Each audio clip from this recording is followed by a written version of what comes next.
Welcome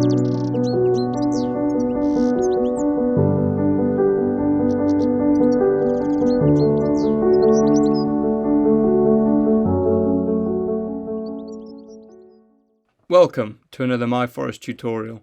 In this video you will learn what the Show Hide mapping tool is and how to use it. It's common when using myForest to have multiple compartments, sub-compartments and features overlapping one another. This can at times make mapping additional items more challenging.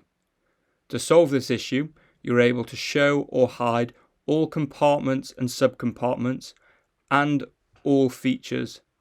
You are also able to show or hide individual compartments, sub-compartments and features.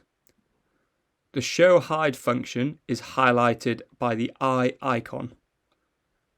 To show or hide all compartments and sub-compartments, click the Show Hide button in the Compartment section. To show or hide all features, click the Show Hide button in the Features section. To show or hide individual compartments or sub-compartments, click the Options button followed by the Show Hide option. To show or hide individual features, click the Options button followed by the Show Hide option.